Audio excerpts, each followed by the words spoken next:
So many people these days are saying, you don't know what it's like to be an influencer. You don't know what it's like. Yeah, you're not supposed to know what it's like.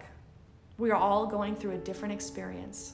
We are all so different, and yet we are all the same. We all experience that pain in our hearts because we are all human, and that is beautiful. And I'm not supposed to know what it's like because I'm not you. How could I know what it's like to be you? I'm not you, and that is okay.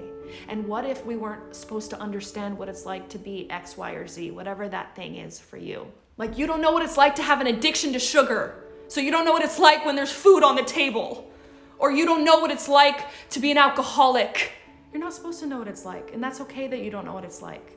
You know, maybe some of you do know what it's like to struggle with addiction, alcoholism, race, whatever race you are. That's a huge one. You don't understand what it's like to be this race.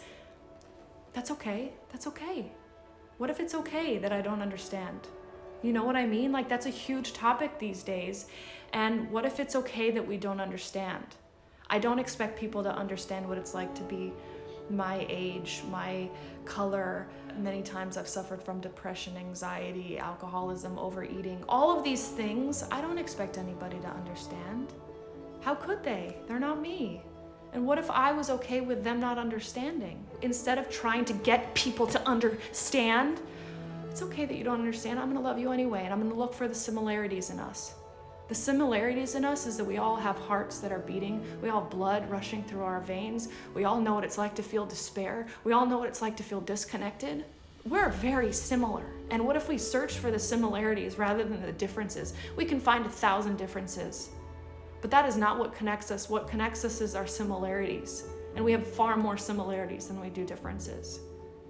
And if we looked through the lens of how we are similar and relate to one another, we're gonna have a more peaceful world. And I need to do that. I need to do that. When I look for what's similar and what's common between me and people, my world is joyful, I'm happy, I'm connected. It's when I find where we're different and I start to think about how I don't relate to them, that's when I start feeling pain. I don't think I'm alone in that. I think I'm a human being out of the 7 billion of us. We're all trying and seeking to connect. That's why we're on our phones. That's why we eat. We're trying to feel that comfort. That's why we do whatever we do to connect. And we're all truly connected to each other. So when you feel pain, I feel pain. When you feel joy, I feel joy, right? And I think the common misconception is that we're all separate. It's our separateness that causes our ego to feel uncomfortable. And it's our similarity and it's our togetherness. That's why hugs and eye contact and smiles make us feel deep down like, okay, we're connected.